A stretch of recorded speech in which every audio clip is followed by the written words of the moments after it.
Olá, pessoal! Chega junto aí com a gente em mais um episódio do nosso Pará Pode Mais, o melhor videocast que existe nesse estado. Pode confiar, hein? Bem, antes da gente apresentar aqui o nosso convidado do dia, quero te fazer aquele pedido bem basicão de sempre. Te inscreve no canal, ativa as notificações, assim tu vai receber sempre a informação quando a gente colocar vídeo novo. Segue a gente nas redes sociais, @Jornal Pará Oficial, no Facebook, no Instagram e no Twitter. E tu já sabe, para te manter bem informado, né? jornalpará.com.br.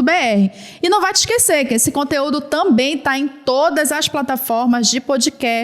Escolhe a tua lá preferida, dá uma moralzinha pra gente, curte lá, compartilha também. Vamos hoje falar de uma cidade muito importante do sul do estado do Pará. A gente está falando de Redenção. Vou falar um pouquinho para vocês de Redenção. Redenção é uma região é uma cidade que está localizada a 900 quilômetros de Belém. É um pouquinho distante e é uma cidade maravilhosa, gente. Redenção está numa região plana e rica de recursos minerais e vegetais.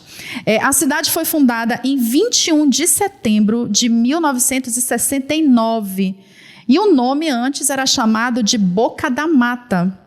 Em 13 de maio de 1982, através de uma lei, a 5.028, Redenção ganha o título de emancipação política. E aí ela desembarca completamente do município, desagrega, né, do município de Conceição do Araguaia. E aí sim, ganhando a categoria de cidade. Vamos ao nosso convidado, então, de hoje.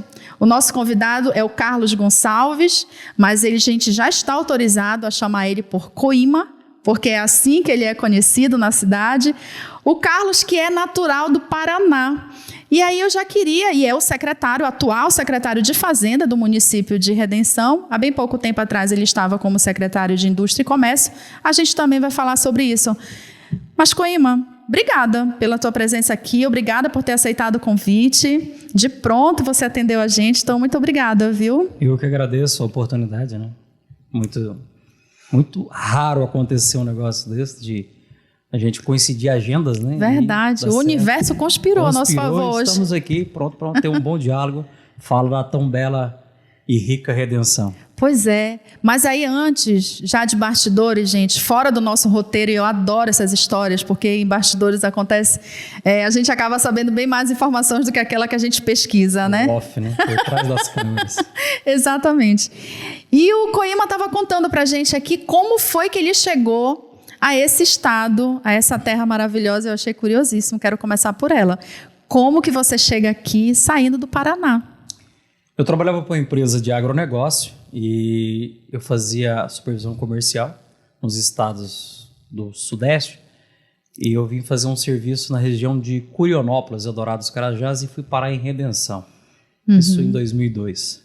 Fiz um compromisso que não consegui honrar, que era o compromisso de jamais morar nesse Pará. Conheci o Vero-Peso em 2003, falei que jamais eu voltaria nesse lugar. Mordi a língua. Tu conhece aquele verso da música que diz: chegou ao Pará, parou, tomou açaí e ficou. Sentido. Pois é, pra ti funcionou bem. Faz sentido, o açaí ficou, essa ficou boa. E em 2007 eu passei a ter uma frequência maior, passei a ser gestor de área Tocantins, Pará e Maranhão. E em 2010 eu vim de mudança para Redenção e estou no Pará até a data de hoje e não tenho pretensão de sair. Agora me conta, por que tu achou que tu nunca irias morar aqui? O que aqui, num primeiro momento, te desencantou? A diferença cultural da região norte para a região sul é muito grande. Muito. Sim. Em termos de trânsito, em termos de sinalização, em perfil de vestuário. Eu achava estranho quando eu chegava no calor aqui, as mulheres com a roupa curta, eu olhava, andava no frio do Paraná, todo mundo encapado, né? Várias camadas, né? Então, assim, algumas questões culturais. A comida paraense ela é muito rica em tempero. Ela tem uma diferença. Eu ainda tinha uma boa adaptação, porque os meus pais são nordestinos, e o Nordeste tem essa carga de tempero. Então, eu tive um pouco de adaptação. E o Pará, ele tem uma divisão muito grande. Eu costumo dizer que de Moju para cá é uma realidade, de Moju a Marabá e uma outra realidade, e o sul-sudeste do Pará é uma outra realidade. Lá você tem uma miscigenação de gente do Goiás, do Tocantins, do Pará, de São Paulo, Paraná. Então você tem várias culturas. A região sul do Pará, ela não tem uma identidade própria. Ela é bem miscigenada. E isso gerava uma confusão danada, porque eu vinha de Paragominas para cá, na 010, eu tinha uma confusão de vocabulário. O chiadinho paraense mesmo? aqui. Aí você chegava em Paragominas, tinha muito capixaba, que Paragominas tem muito capixaba, tinha um vocabulário diferente, uma comida um pouco diferente. Eu descia para Marabá, bagunçava. Não, aí ficou uma loucura. Eu falei, isso aqui não é para mim. Isso que não me atraía. Te assustou um pouco. Aí os números, tá? Os números, o potencial socioeconômico foi o que me atraiu a vir ao Pará, e como muitos, eu tenho certeza que não foi só eu que tive essa percepção. E aí estou e não tenho pretensão de ir embora do Pará. E aí já gostou, já está adaptado? Tem. Paraense já? Paraense, família paraense. E estou feliz, firme e forte e trabalhando pelo Estado. Esse Estado, ele recebe bem realmente as pessoas que estão dispostas a trabalhar por ele. E é muito interessante, porque para quem nasceu e foi criada aqui na capital, como eu, por exemplo, a gente sabe que existe, sim, muitas diferenças culturais, né? Tanto que a gente diz que aqui é um país chamado Pará, e tem vários países dentro desse país, né? Porque realmente é uma mistura danada. Tanto que não dá para a gente falar, isso daqui é o símbolo do Pará. Não, mas de que Pará a gente está falando, né? E é bem, bem curioso essa tua percepção. O Pará, a riqueza cultural do Pará, ela tem que ser explorada e exportada. Por que eu falo isso? Às vezes eu vou para o sul. Meu filho, por exemplo, mais novo, ele morou um tempo no Pará. Ele voltou para o Paraná. E a percepção das pessoas que lá estão é que aqui ainda é mata, índio e fim do mundo. Não acredito. Tem. É sério? Tem. Ainda hoje, Tem. com internet, as Com pessoas... a internet ainda tem. Por quê? As riquezas naturais daqui são... Se você pega um documentário, fala das riquezas naturais daqui. Se você pega um seriado, fala daqui. Teve uma novela num canal de televisão famoso, falava das riquezas ribeirinhas daqui. Sim. Mas pulou muita coisa interessante daqui. Pulou a diversidade cultural, a diversidade gastronômica. Belém, por exemplo. Belém tem uma arquitetura que eu gosto. Tem uma arquitetura antiga que eu gosto. Aí você vai, por exemplo, para Redenção. Redenção tem uma arquitetura moderna. O comércio de Redenção, as casas, a imponência dos condomínios de Redenção é uma arquitetura extremamente moderna. Então existe esse contraste que deveria ser melhor explorado e apresentado ao resto do país, na minha percepção. É muita coisa, né? É muito diferente, muita diversidade. E muita diversidade, eu concordo contigo. Agora, me conta um pouquinho da tua vida como gestor público, como parte da administração pública. Quer dizer, tu disseste que chegastes aqui por trabalhar para uma empresa, né? Inclusive, o teu apelido, Coima, é por conta dessa empresa. Por conta do nome da empresa. O nome da empresa até, né? Uma empresa de venda de produtos agropecuários. Inclusive, os donos da empresa, tu estavas me dizendo associa o nome ao mim. Que te chamam de Coima. Isso. Muito interessante. Existe essa identidade. Tu só não é herdeiro da empresa, né? Não, pois é. Quem dera. Pois é. Mas como foi essa virada de chave para ti nesse momento? Chegar aqui com uma empresa privada e estar hoje na administração pública? Eu sempre fui muito ativo em redes sociais. E tive uma facilidade muito grande de amizades, de relacionamentos. Né? E sempre crítico. Eu sempre fui muito crítico de gestão pública. Eu tinha uma aversão à gestão pública. Nessa aversão, eu fazia alguns comentários. Tinha uma obra e eu sempre eu queria colocar uma balança assim, de um lado o sul do Brasil, de um lado a nossa região. Sempre eu queria comparar a nossa região com o sul do Brasil. Só que lá está, assim, alguns anos na frente em termos de tecnologia, em termos de desenvolvimento. Claro. E eu sempre queria fazer essa balança. E eu acabava tecendo críticas. E eu sou um entusiasta pelo desenvolvimento econômico. Atrair empresas, atrair recursos, atrair investidores. Porque eu enxergo no Pará muitas oportunidades que os próprios paraenses, às vezes, desprezam. Às vezes, o cara tem o dinheiro aqui e ele não investe. E vem um cidadão lá de fora, coloca o dinheiro aqui, faz fortunas, que é uma realidade do sul e sudeste do Pará. A maioria dos milionários de lá não são do Pará. Vieram de outras regiões, porque enxerga as oportunidades. E por ser crítico, eu acabava entrando nas discussões políticas. E um certo dia eu fiz uma crítica, um pretenso candidato político me chamou para conversar sobre projeto, planejamento. E nessa conversa fiz uma pré-campanha com ele, dando umas ideias do que eu tinha de visão para cá. Ele não veio candidato, veio o então prefeito Marcelo Borges, que é o atual prefeito, foi vitorioso e ele me chamou para ajudar a construção da Secretaria de Indústria, Comércio, Ciência e Tecnologia. Veja bem, Indústria, Comércio, Ciência e Tecnologia. Bem complexa, por sinal, porque não existia essa secretaria. Aí eu trabalhei junto com a equipe na estruturação do corpo dessa secretaria. Em abril de 2021, dia 1º de abril, dia da mentira. É uma data sempre complicada. Eu fui né? nomeado secretário de Indústria e Comércio e fiquei até agora. E apresentei aquilo que eu tinha de ideia, implantação de um parque agroindustrial, o modelo de agregar Cine, Receita, Jusepa, vários órgãos num único ambiente. Porque, além de ser crítico, eu sempre investi na questão de desburocratizar. Eu sou inimigo da burocracia. Eu sempre bati nessa tecla. E eu apresentei à gestão pública um modelo de como desburocratizar o serviço público. Porque o serviço público ele tem uma mancha ruim. Colocaram uma mancha ruim no serviço público generalizada de que o atendimento público é ruim. Não concordo. Existe sim o ruim. Mas existe o atendimento de excelência também, que muitas vezes não é visto por causa de um rótulo que se colocaram. E eu fiquei lá nesse 1 ano e 8 meses aí, e agora o prefeito fez um remanejamento, né, 2 anos de gestão, fez um remanejamento e eu estou indo para outra pasta. Agora, antes da gente entrar nessa outra pasta e tu poderes falar até um pouco mais sobre essa secretaria que tu ajudastes a construir, né?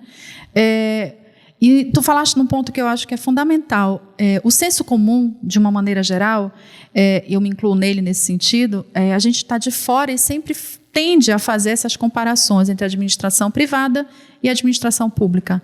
E a gente sempre tende a erroneamente fazer essa comparação achando que é a mesma coisa. Quem administra uma empresa, por exemplo, quem administra a sua casa tem condições de administrar um município, né? Não é a mesma coisa, até porque os objetivos são completamente diferentes, né? Existem regras, existem preocupações, porque é dinheiro público, né? Tem que se prestar conta com aquilo. Como foi para ti? Quer dizer, tu já falastes isso, que tu eras muito crítico nessa situação. A tua cabeça estava na iniciativa privada. E, de repente, tu sai de um crítico forte para fazer parte dessa administração. O que foi que mudou? Literalmente uma surra. Imagino. Por que uma surra? Quando você trabalha numa instituição privada, você tem um fluxo de caixa, você tem as retiradas, você tem um patrimônio, você tem um planejamento. Eu trabalhava de uma forma que, vamos usar o exemplo de agora, eu estava trabalhando em 2023, no final desse ano eu tinha uma reunião para discutir o 2025, porque o 2024 foi discutido em novembro do ano passado. Então você sempre trabalha com 2 anos na frente. Sim. De planejamento. Na vida pública você não consegue fazer isso com eficiência. Por quê? Seu mandato é 4 anos. Você entra, tem toda uma estruturação de equipe. Quando você toma pé da coisa, começa a fazer, normalmente as prefeituras do Brasil não têm dinheiro. Esse ano agora que eu digo, passamos um período eleitoral. Quando você começa a se estruturar, vem uma eleição para presidente e uma eleição para governador, senador, etc. Coisa e tal. Então você está em alta velocidade, você tem que fazer a frenagem. Se a prefeitura tiver uma gestão pública anterior eficiente, você consegue dar um trabalho, legal. Se você não tiver, você vai gastar 1 ano de arranjos, de organizando a casa. E na gestão pública existe o seguinte, você depende do Estado, você depende da União, você depende do Congresso, do Parlamento. O dinheiro nem sempre é da prefeitura. Os cofres públicos normalmente não têm essa grana. O brasileiro não tem o hábito de pagar os seus tributos certinho, legalizado. Então as prefeituras não têm esse cofre. Eu não vou te falar isso e generalizar, porque nós temos, por exemplo, no Pará, prefeitura que recebe royalties. Aí é uma exceção. Das mineradoras, isso, né? Nós temos lá Paraupebas, Canaã, Sim, Marabá. a região dos Carajás, aí né? é uma coisa, como tem no petróleo no Rio de Janeiro, Sim. é uma coisa à parte. Quando você sai da iniciativa privada, que você tem um planejamento, você tem um centro de custo, você tem um centro de compra, você tem um planejamento, e você vem participar de uma licitação que você não pode colocar aquilo que você quer comprar, mas sim o que o vencedor da licitação forneceu. Eu vou citar a marca. Nós temos aqui uma TV da marca X. Eu não posso exigir que a Prefeitura de Redenção compre dessa marca. Não, eu tenho que dizer que é uma TV de 40 polegadas, de tela LCD, com todas as características, menos a marca. E com essas características, existe N no Brasil. Então, você já começa a perder o controle das suas vontades. Você já começa a colocar as suas vontades para se adaptar à realidade que lhe é entregue. É um choque de realidade. Eu tive um ano de adaptação muito complexo. Só que eu fui persistente, sempre gostei de fazer projeto, planejamento, e as coisas foram fluindo, graças a Deus. Conta então pra gente como é que foi esse início. Quer dizer, implementar, porque tu não pegastes uma secretaria que já estava ali pronta, com recursos, com a estrutura, e seguistes um trabalho. Tu tiveste que construir, literalmente, né? Como é que faz esse... Exatamente. E, quer dizer, um desafio ainda muito maior para quem não tinha, na época, a experiência na administração pública, né? Eu tive um fator muito positivo que poucos dos secretários do Brasil tiveram a chance de ter ou vinha ter, que é o prefeito lhe dá autonomia. O prefeito Marcelo Borges, nós conversávamos muito antes de entrar na vida pública, e ele me deu autonomia. Eu levava as ideias para ele e ele parava, pensava um pouquinho, secretário de governo também, Manuel Marinho, e analisava, dá segmento. Eu tive autonomia. Por eu ter autonomia, eu implantei um ritmo de trabalho um pouco diferente. Porque como eu estava iniciando, eu poderia desenhar o ritmo e os moldes. Por exemplo, eu levei o Cine, Sistema Nacional de Emprego, para dentro da secretaria, onde todo cidadão que é atendido lá dentro, ele preenche um formulário de avaliação de atendimento. Você não vê isso na iniciativa pública? É muito difícil mesmo. Não lembro se já vi em algum lugar, para te ser sincero. Se você acaba de ser atendida, você preenche um formulário para dar nota para quem lhe atendeu. A nota do serviço prestado e a nota do atendimento. São duas avaliações. Isso, todo dia 20, tem um resultado. Isso automaticamente força o cidadão a prestar um atendimento melhor. Força o cidadão a ser referência para os colegas. A questão disciplinar, a questão de planejamento, da iniciativa privada, ela ajudou, de planejamento. Sim. Tá. Agora, implantar isso numa secretaria que já está em andamento já é muito difícil. Eu acredito que talvez impossível. Você fazer essa virada de chave. Porque aí tu ia ter que tratar com algumas outras dificuldades, né? Gera conflitos. Conflitos, a mudança de cultura, e geralmente, de um modo geral, nós somos resistentes a grandes mudanças, né? Muda um gestor, muda uma ação qualquer, a gente tende, como ser humano, a resistir. Até os que conseguem ser mais sábios se adaptam e vão seguir em frente, né? Mas alguns ficam realmente para trás nesse sentido, né? Eu defendo muito o princípio das startups. Eu sempre faço essa pergunta e eu vou lhe fazer ela, agora eu vou lhe entrevistar. Qual é o princípio de uma startup? Não faço ideia. Startup, até para a gente esclarecer melhor aqui, né? São aquelas pequenas empresas, né, que se constrói ali quase que no individual. Exato. Não é isso? Mas vamos lá, tecnicamente falando, não sei responder. O princípio da startup. É muito bonito o cara falar startup, é um nome bonito, né? É um nome bonito. Feira de startup, tem várias microempresas ali dentro, o cara está procurando recursos, querendo grana para alavancar o negócio. Para uma startup dar certo, primeiro tem que existir um grande problema. Se não existir problema, a startup não vai para frente. Por quê? Existe um problema, ele é um problema econômico, social, político, enfim, causa danos. Alguém fala, eu tenho que resolver esse problema. Aí ele tem uma ideia para resolver aquele problema. Ele cria uma política, uma ferramenta, um aplicativo, algo que resolva aquele problema. Então, ele não é que ele tem uma ideia, ele tem que ter uma causa. Tem que existir uma doença para se existir um antídoto para colocar no mercado o remédio comercial. Perfeito. É mais ou menos isso aí. Eu defendo essa tese para a vida pública. O agente público, principalmente quem está ali no escalão da cabeceira ali, ele tem que ser gestor de startup. Ele tem que ser o cara que ele tem que olhar para a rua, identificar um problema e automaticamente ele buscar uma solução. Acredito que eu não teria vida longa na vida pública justamente por isso. Porque não é, via de regra, não é o que se vê no Brasil, na política brasileira.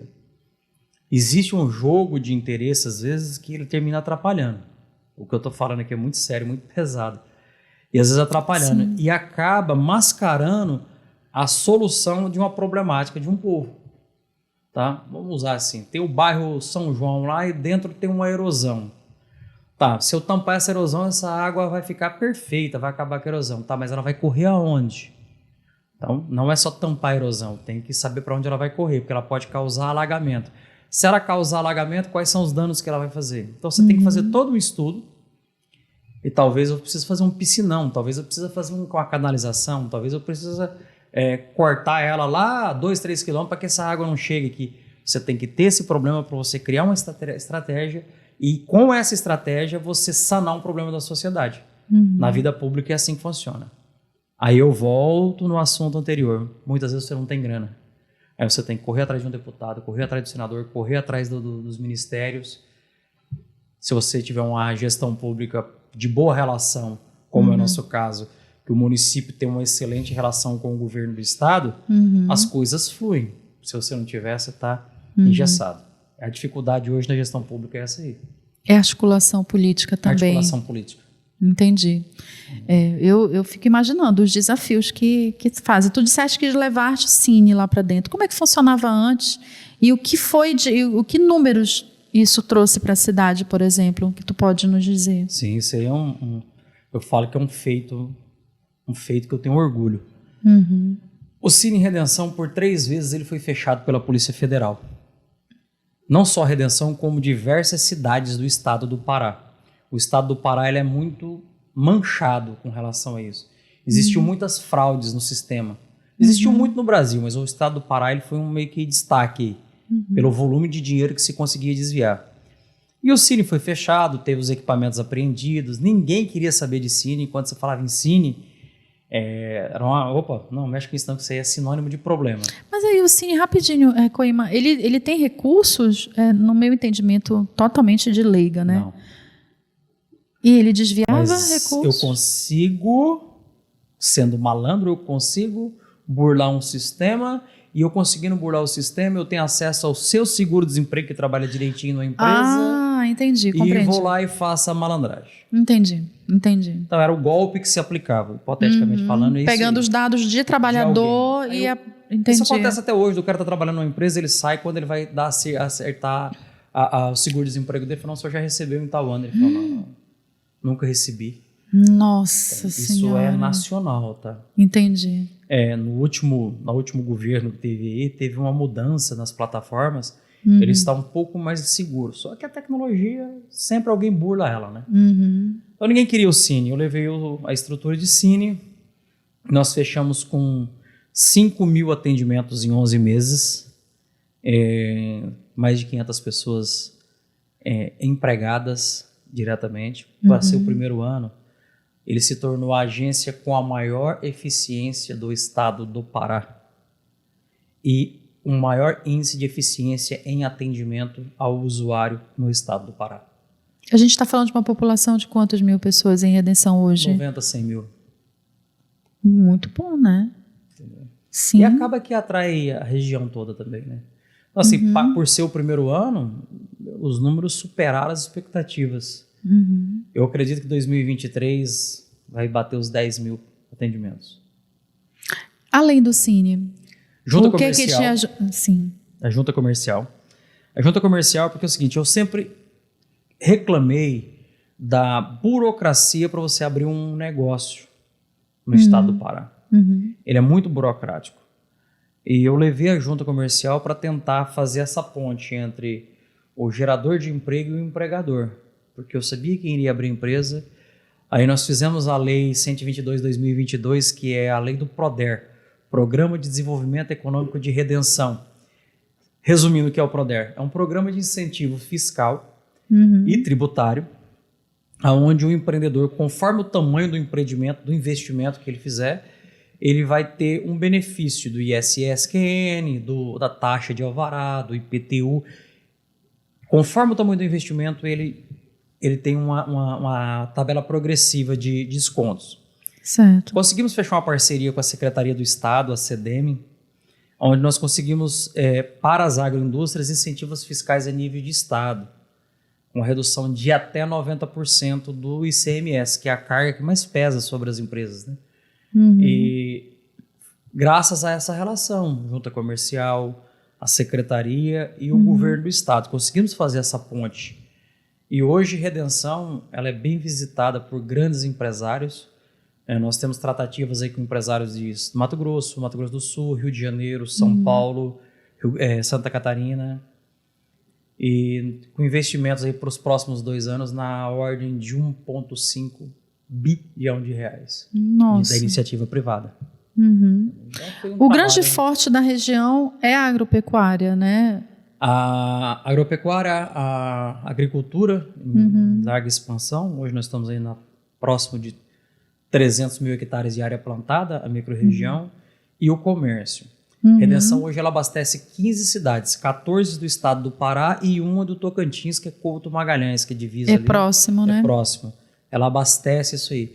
E serviços médicos hospitalares, nós temos hoje 94 clínicas e médicas hospitalares, entre hospitais, clínicas odontológicas, ortopédicas, etc. O ensino, ela movimenta muito a economia. 74% dos alunos de medicina de Redenção, que estudam em Redenção, são de outros estados, não são nem do Pará. São de outros Mas ali estados ali de fronteira, não? Nordeste, Mato Grosso do Sul, Goiás, muito diverso. Porque a cidade ela é atrativa, tem uma qualidade de vida boa e o custo de vida ainda é barato.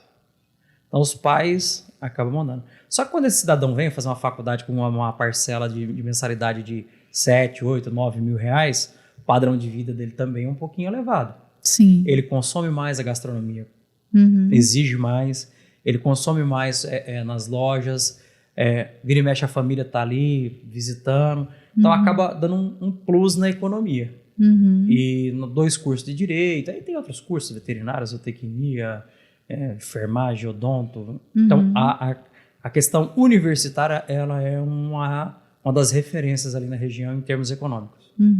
Naturalmente, aí já casa também com a ponte de empregos nessa área. Movimento. Né? Movimenta bastante. Uma deficiência muito grande de mão de obra, Redenção hoje. Sério? Redenção tem... Porque é o seguinte, as pessoas tinham a cultura de ser uma cidade agro, vamos dizer assim. Sim. A evolução durante a pandemia, a pandemia teve suas coisas ruins, mas também teve suas coisas boas. Durante a pandemia, a evolução tecnológica ela pulou de 10 a 15 anos para frente. E hoje nós temos uma deficiência de mão de obra tecnificada.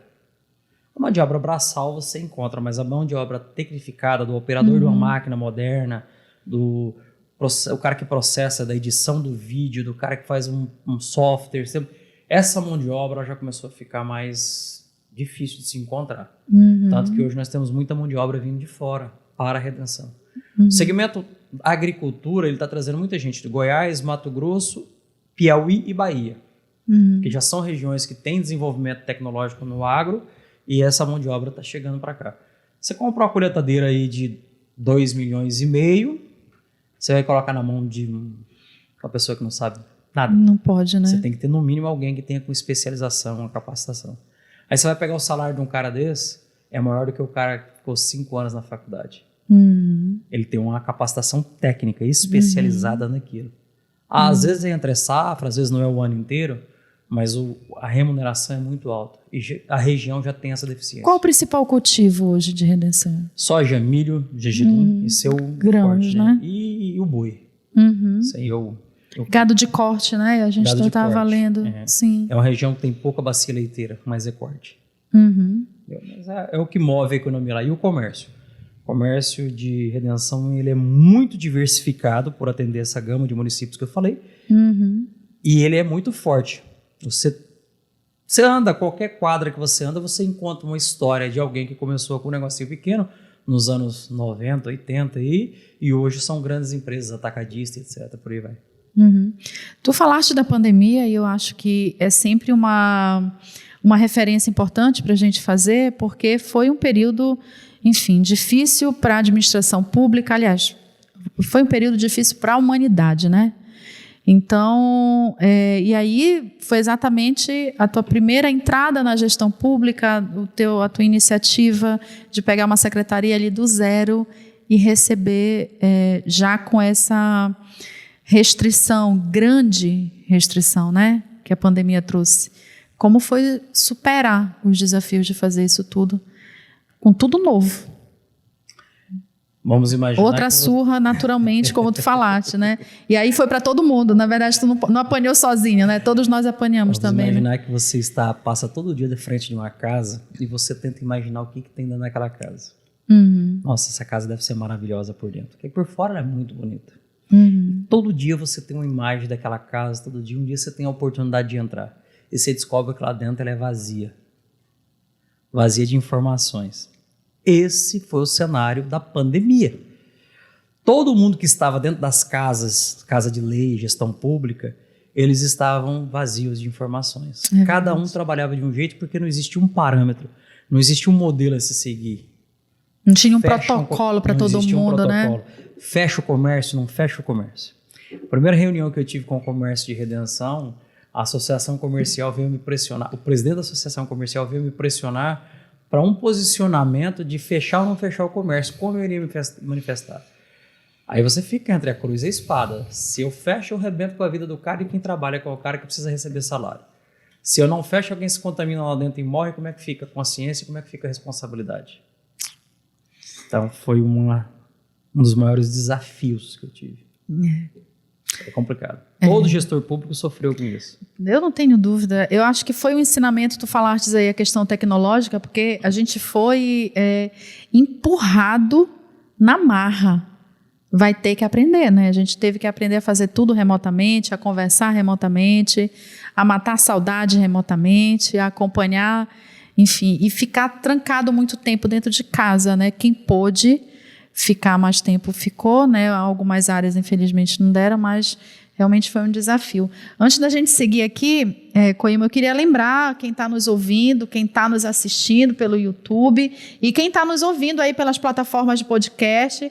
Então, não vai te esquecer que esse conteúdo também está em todas as plataformas.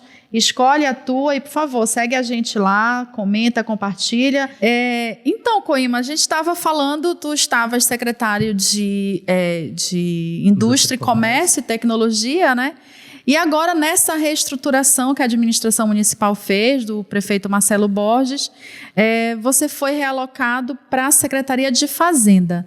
E a Secretaria de Fazenda, a gente sabe que é uma das secretarias mais desafiadoras de se administrar, é onde se recolhe ali os impostos. Queria até que tu esclarecesse melhor como é que está sendo aí mais um desafio nessa tua curta vida de gestor público, que tu dizes que não queres seguir, mas já estás aí. Como foi parar na Secretaria de Fazenda? E o que tu estás... O que tu espera? O que a gente pode esperar? Ao contrário da primeira, ela já existe, né? E tu já vai tu vai seguir com alguma administração, né? Conta aí. Tem algumas frases que eu falo que elas costumam ferrar com a minha vida, às vezes. Essa foi uma das que tu disseste nunca mais? Eu falei... Não, mas eu costumo dizer o seguinte, que você quer algo bem feito da minha parte, é só me desafiar. Tipo, me provoca, eu quero provar o contrário e acabo entrando vai lá. Negócio. Entendi. Secretaria de Fazenda, ela nunca passou pela minha cabeça trabalhar lá dentro, porque ela é muito complexa. Cobrar imposto desde César lá, que já é difícil, complicado. Se for na história da Bíblia, ela já está dizendo que cobrador de imposto não é um cara bem visto. Não era. Uma Secretaria de Fazenda, ela não é composta por um secretário. Toda uma estrutura de leis que tem uma equipe que executa aquelas leis. Só que quem paga o tributo, pagar o imposto não é bom, não. Não é bom. Pagar, Ninguém gosta, né? Ninguém gosta. Só que quando o cara vai pagar, o cidadão vai pagar, ele não entende que ele está pagando cumprindo a regra de leis. É porque tem alguém lá que está cobrando ele. Então é complicado. Eu saio da relação de apresentar amizade, desenvolvimento, atração para cobrador. Exatamente. Só que eu assumi com um desafio meio diferente. Vamos lá.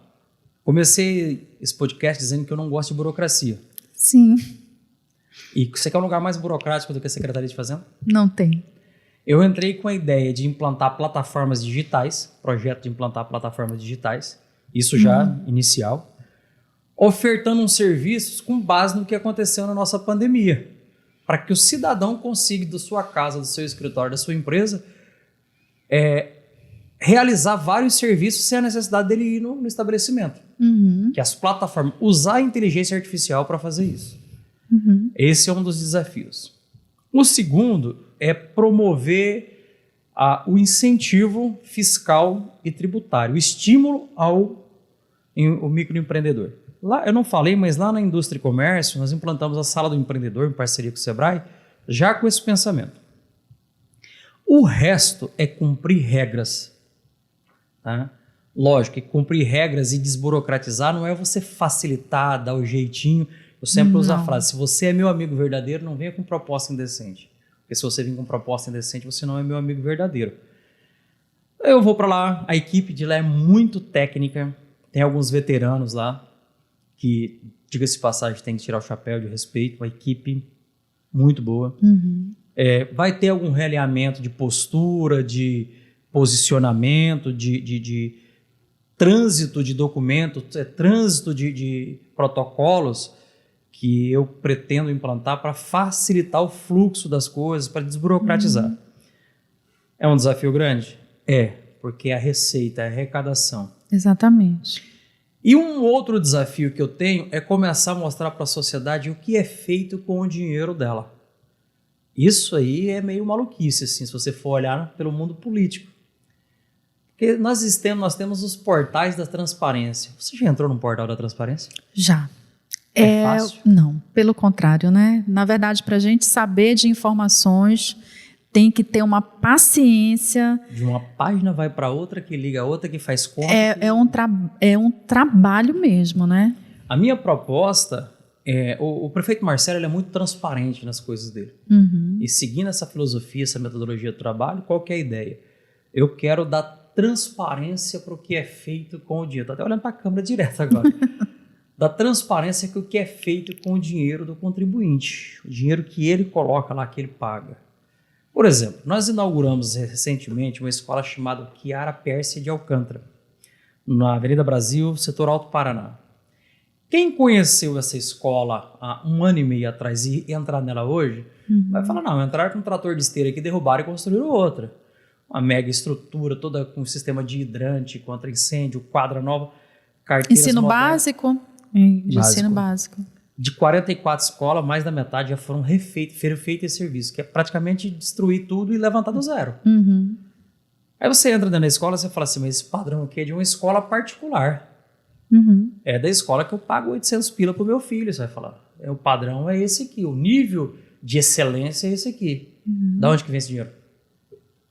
Dos impostos arrecadados. Lá em cima tem uma placa escrita assim, ó, reconstruída com recursos próprios do município. Raramente alguém lê aquela placa. Então a pessoa tem que saber que o IPTU, que o ISSQN, que o ITBI que ele pagou, ele foi para um lugar que tantos por cento daquilo foi destinado ao posto de saúde, ao hospital de atendimento básico, que foi destinado tantos por cento para a educação, que isso é regulado por lei, é regulamentado isso dentro das leis. O prefeito não pode pegar o dinheiro que está lá e fazer o que ele bem quer, não. É claro. Existe uma regra de aonde ele pode gastar cada quantidade. Entendeu?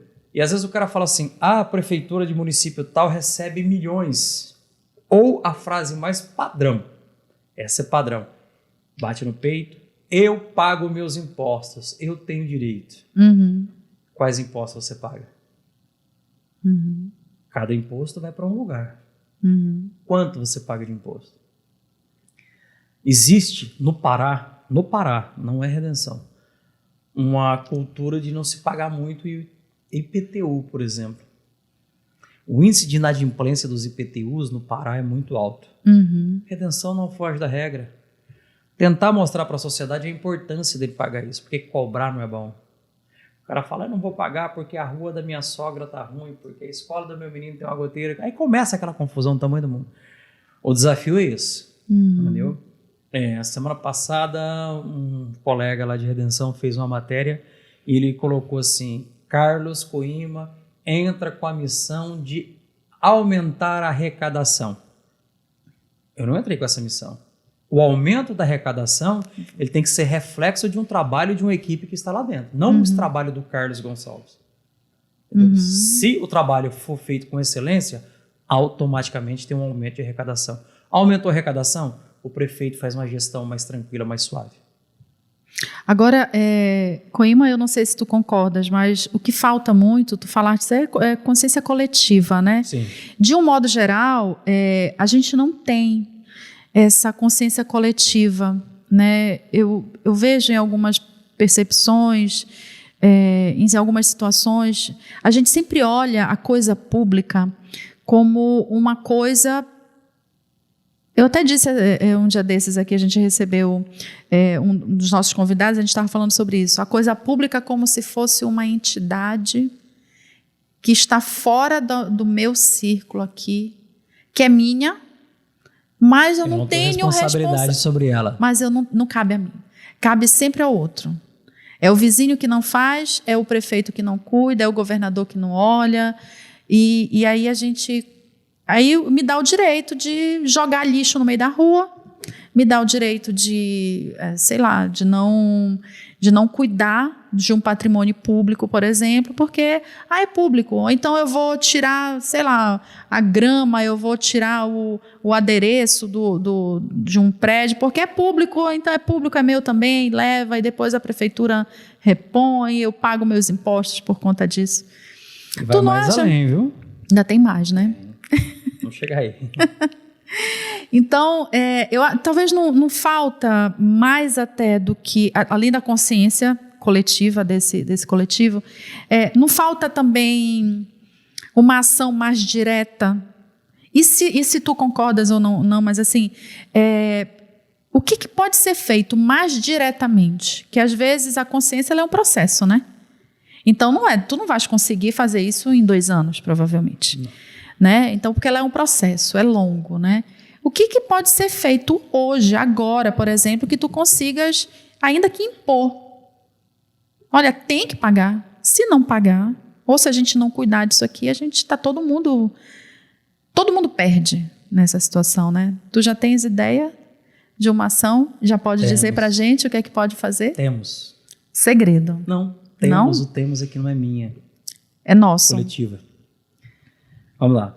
Quando você está na sua rede social, seja ela qual for, você abre um vídeo de um agente público, principalmente alto escalão, ou se for um eletivo, um vereador, um prefeito e tal, automaticamente, qual é o sentimento que esse material publicitário te transmite?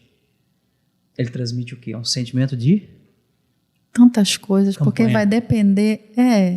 Verdade. Ele está te vendendo uma imagem que ele é bom naquilo e que você tem que comprar que ele é um cara bom, uma mulher boa, em gestão pública e que ele permaneça naquele segmento ali. Ou seja, numa mensagem subliminar, ele está te colocando assim, continue votando em mim porque eu sou bom no que eu faço. Aí você assiste outro vídeo, ele falando do meio-fio, ele fala da importância daquele, ele dá ênfase nas palavras. E se você for olhar a essência do vídeo, ela é a mesma. Tá. Aí aparece um maluco que grava vídeos e não coloca o nome de secretário embaixo, que consegue andar numa cidade onde ele está como secretário há 1 ano e meio, mais de 1 ano e meio, quase 2 anos, e as pessoas conversam com ele e ainda não sabem, alguns não sabem que ele é secretário.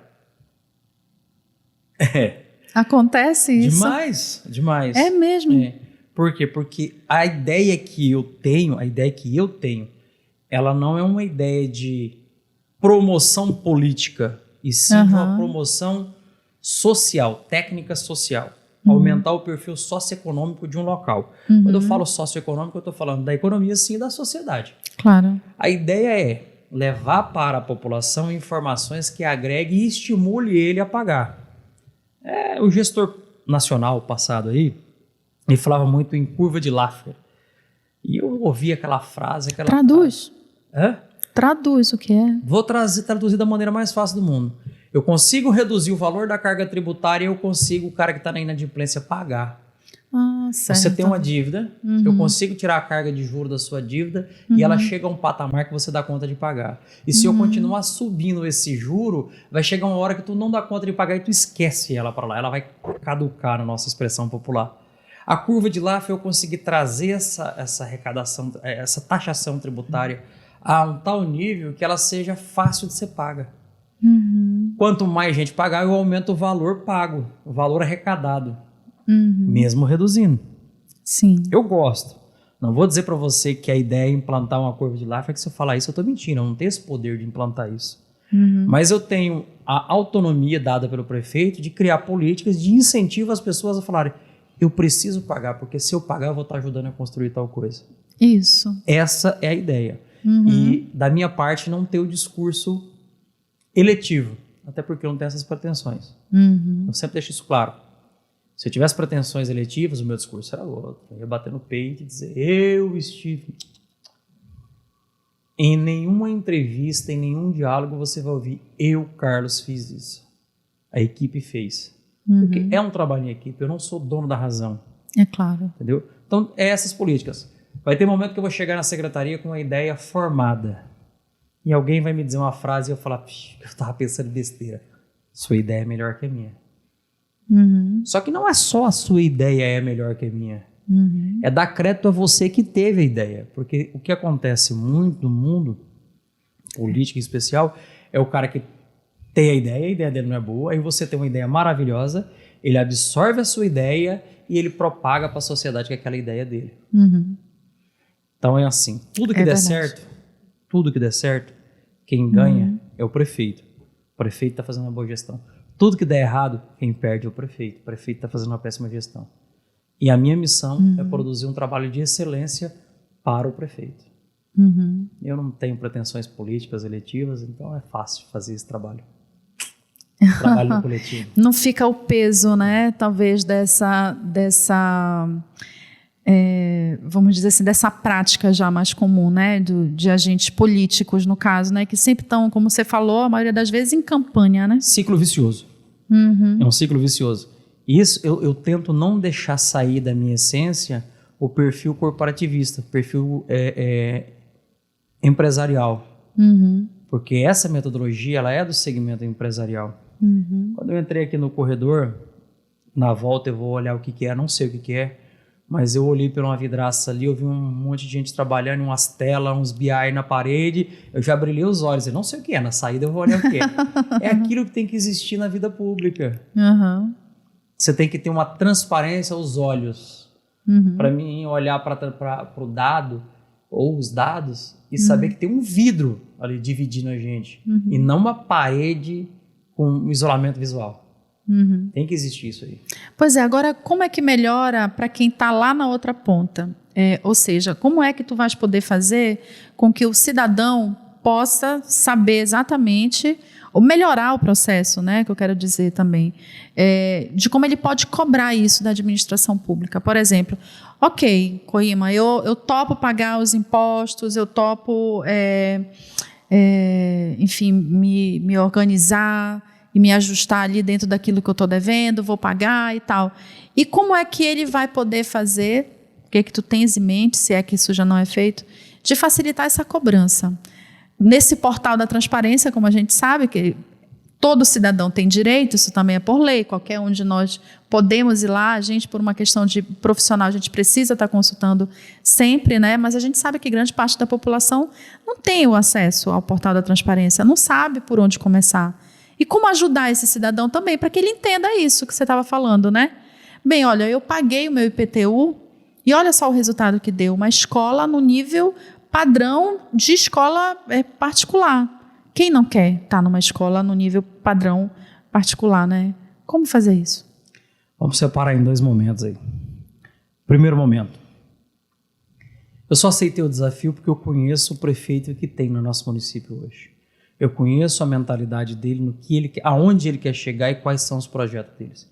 E eu tenho convicção, certeza de que fazendo um trabalho com eficiência, esse dinheiro será muito bem aplicado, porque eu sei o que ele quer fazer e não faz porque não tem recurso. Esse é o primeiro item. E se tudo ocorrer como planejamos, aliás, a população vai reentender e vai falar assim, opa, mas está acontecendo algo diferente. Por que está acontecendo isso? Aí vem a publicidade inteligente. Está acontecendo porque nós aumentamos uma arrecadação, o dinheiro que era tanto virou tanto que converteu nisso. Então você consegue fazer uma educação fiscal. Você começa a mostrar o ciclo do dinheiro. Saiu do seu bolso como empreendedor, como munícipe, entrou nos cofres públicos e voltou como ação em infraestrutura. Você tem que mostrar esse ciclo, é o primeiro. E eu disse dividir em 2 momentos, porque pagar imposto é muito dolorido. Sem dúvida. É muito difícil, entendeu? E não se tem o costume de se apresentar essa parede de vidro. Então, quando você apresentar a parede de vidro, automaticamente a sociedade vai falar assim, opa, o trabalho aqui é diferente. A sociedade vai ficar de boa. Da seguinte forma, quem é situação, quem é governo, quem é oposição vai falar que oportunidade que eu estou tendo de cobrar. Porque a coisa mais fácil que existe na política é ser oposição. É fácil, é fácil. Coisa que tem. É mesmo. Oposição precisa construir escola? Sei. Oposição precisa asfaltar a rua? Oposição precisa melhorar a infraestrutura urbana, saúde, colocar medicamento dentro dos postinhos, dentro dos hospitais? Não. Ela precisa ser atenciosa para no primeiro vacilo que a situação errar, ela fazer um teatro em cima, fazer todo um estardalhaço para queimar o cara. Se eu fosse oposição era fácil demais, eu estava em casa tranquilo só com o celular olhando. Mas como eu sou situação, eu tenho que estar aqui em Belém trabalhando. Entendeu? É muito fácil a oposição falar assim, o secretário Carlos só vive viajando para Belém. Só que ele não tem a curiosidade de vir saber o que o secretário Carlos está fazendo, o que o prefeito Marcelo Borges está fazendo. É só fácil ele falar que faz. Então é fácil demais ser oposição. E essa parede sendo de vidro, conforme eu falei, a oposição vai ter a oportunidade de ir lá, vasculhar, e ela vai se deparar com um trabalho sério. Se a parede for pintada de preto, vai viver no mundo das especulações. Não vai, né? E quais são os planos para esses 2 anos, então, para que tu entregues essa secretaria pensando que, teoricamente, tem mais 2 anos, né? Mas a gente sabe que tem possibilidade da gestão, né, do prefeito estar para a reeleição também, né? Então, não, o prefeito Marcelo não pode não se pode. reeleger. Já é o segundo mandato, ele assumiu, né? teve o falecimento do prefeito Iavé, ele assumiu os 4 já últimos conta meses. como mandato, né? Eu não estou pensando em 24 meses, eu penso em 12 meses.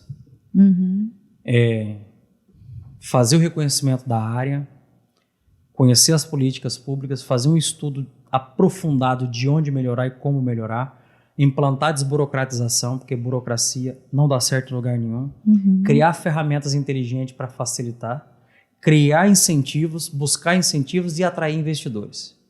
Quando você atrai investidores, você aumenta a arrecadação, você aumenta a geração de emprego, tendo mais emprego na iniciativa privada, você descarrega a carga do posto de saúde, da escola, porque o cara ganhando bem, ele coloca o filho dele numa outra escola, ele usa um hospital particular, a empresa dá um plano de saúde. Então, essa engrenagem, esse eixo motriz aí, ele acaba mudando o tipo de gasto que a prefeitura tem. Automaticamente, os loteamentos daqui para frente já trabalham dentro das normas de plano diretor, o prefeito já tem que investir menos em asfalto, porque os novos loteamentos têm que ofertar toda a infraestrutura, só que nós ainda temos uma herança de 300 km de rua só ser asfaltada em Redenção. Nossa. Ainda temos 300 km de rua. Então, quando você traz as grandes empresas, você oferece para as pessoas uma infraestrutura diferente, uma estrutura diferente. E com essa estrutura, você desafoga um pouco a vida pública, os órgãos públicos. E você melhorando a arrecadação com uma deficiência não, um decréscimo dos usuários, da quantidade de usuários, você consegue ofertar um serviço de melhor qualidade para aqueles que ainda se utilizam. Então, é um mecanismo que ele tem que ser pensado das duas pontas. Eu tenho que pegar impulso nessa descida para me subir a próxima subida. Se eu parar lá no pé da subida, lá para subir, eu vou ter que subir na primeira marcha. Então, a ideia é essa aí. A ideia é criar ferramentas de facilitar o investidor, de estimular quem já investe e desburocratizar o trabalho do cidadão. Muito simples falando. Só. É só isso. Então é super simples. Eu falando assim, até as pessoas falam assim, nossa, ele é tão facinho, né? Pois é, parece. Agora, o curioso é isso, é porque tu és novo na gestão pública, né? Essas são caminhos que a gente demora um pouco para compreender, né?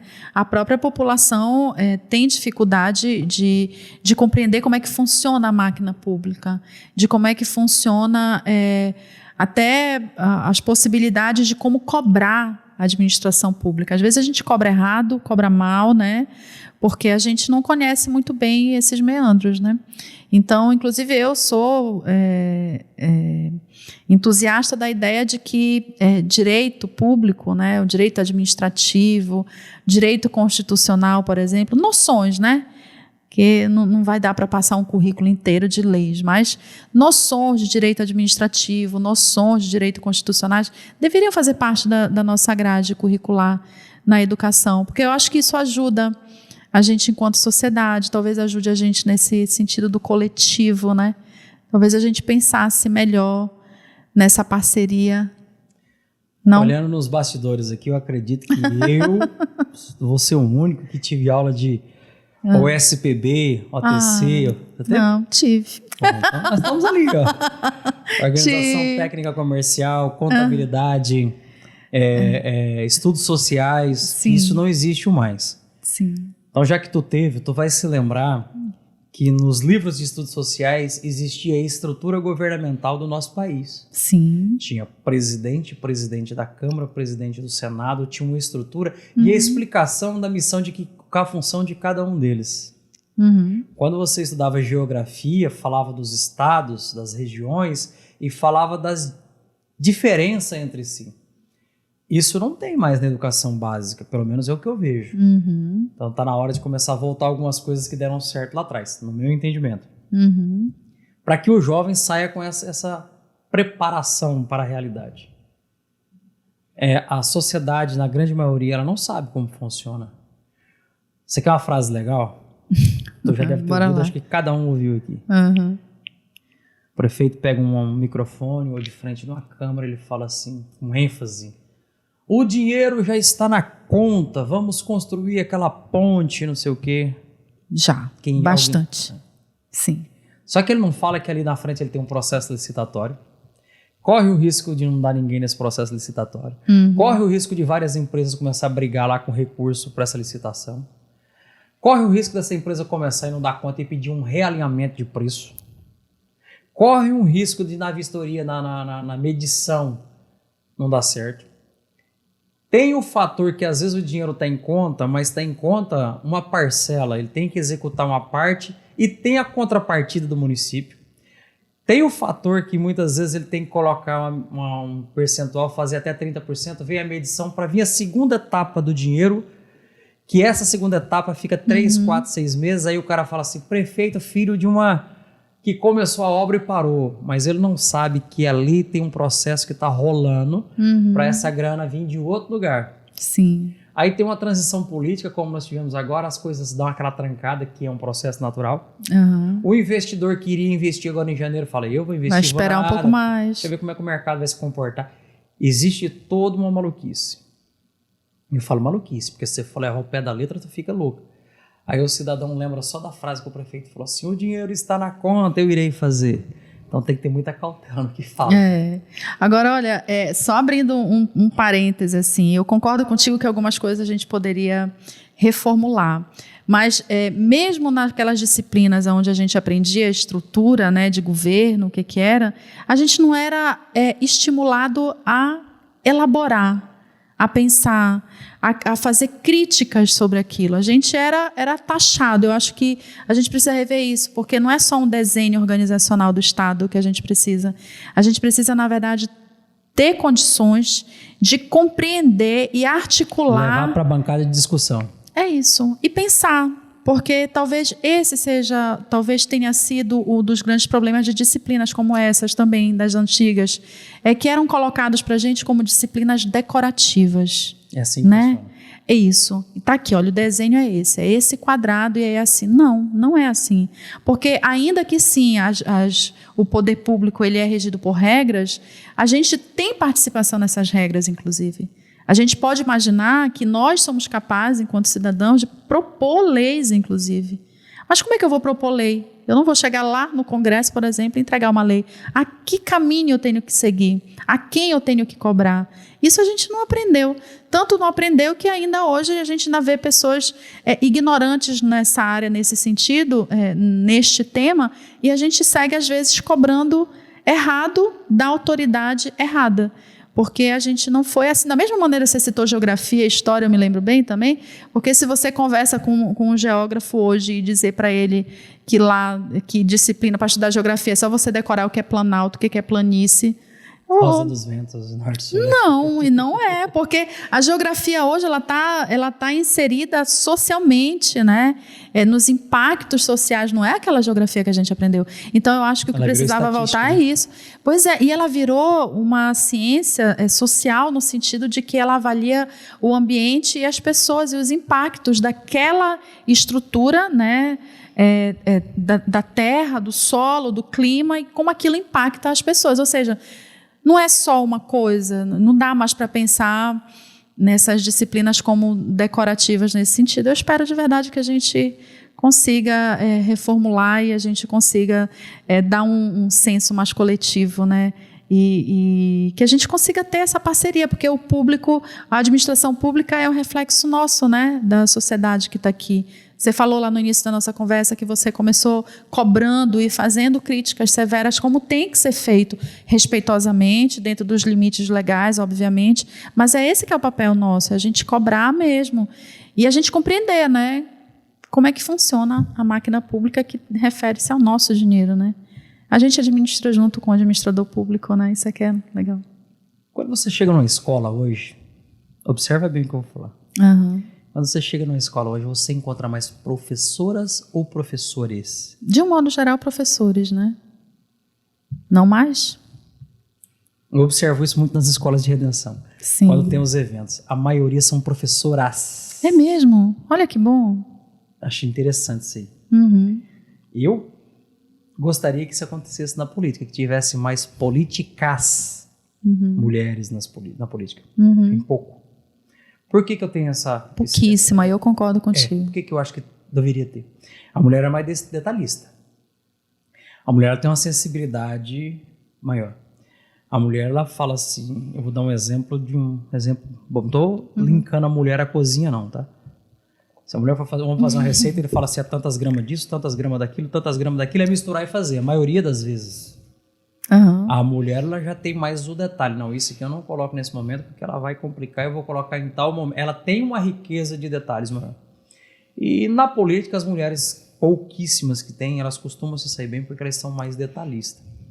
Esse detalhismo da mulher, esse quase que querer levar o perfeccionismo da mulher, ele ajuda muito na política brasileira.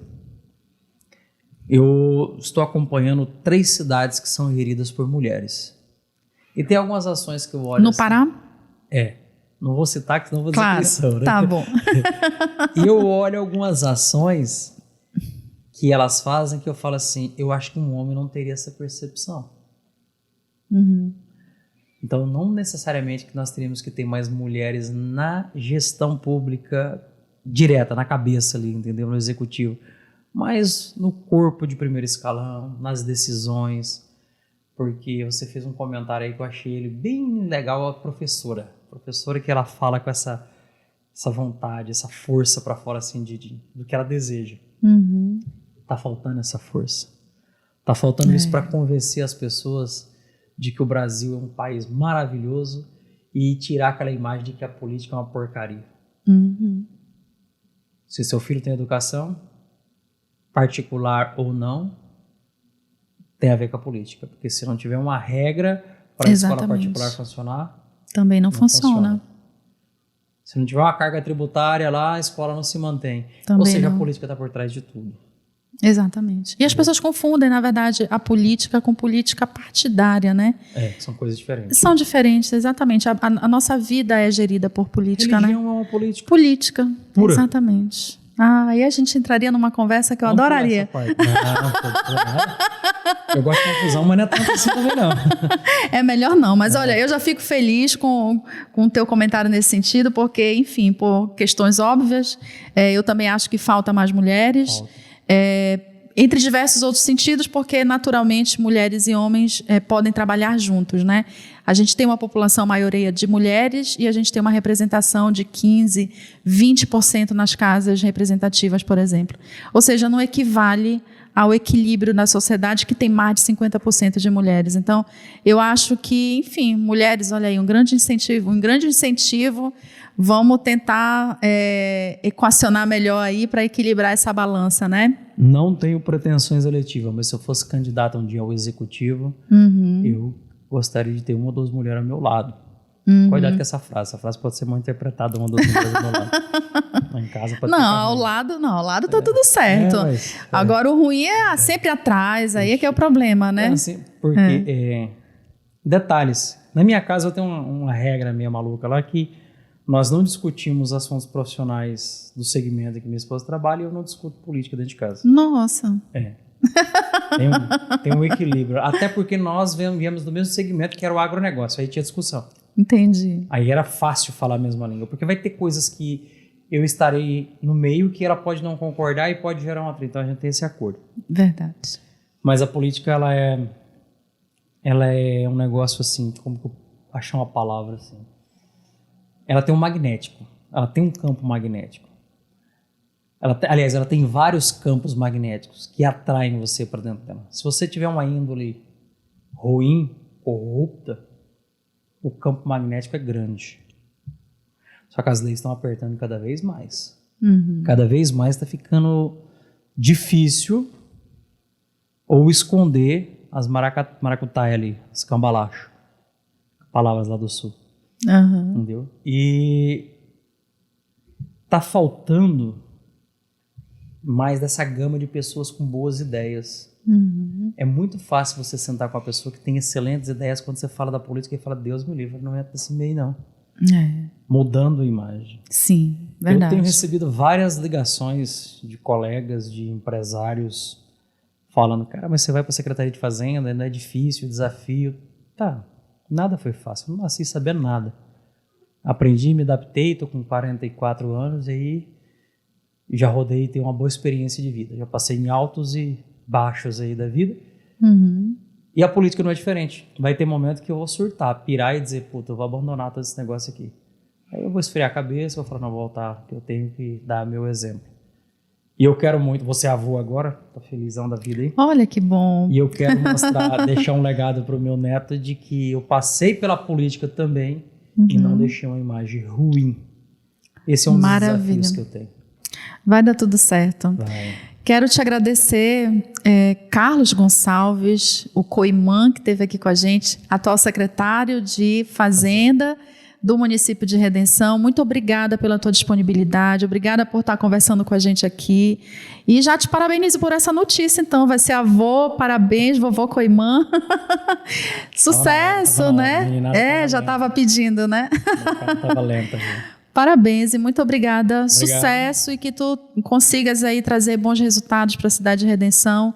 E a gente se coloca já aqui super à disposição de projetos que tu queiras conversar, que tu queiras passar para a gente. Ótimo. Redenção está de portas abertas a vocês e não posso deixar de vender meu peixe, né? Fica à vontade. Redenção, para esse cidadão aqui, no meu entendimento, é a melhor cidade a se investir no estado do Pará. Tem uma gama de oportunidades, É uma cidade que ela ainda tem deficiência de alguns segmentos, que essa deficiência ela é uma baita oportunidade para se investir. E o momento de se investir é esse, porque existe uma gestão que ela é receptiva a novos investimentos, a novas ideias, a novas tecnologias. E existe um corpo de secretariado que está bem alinhado com isso.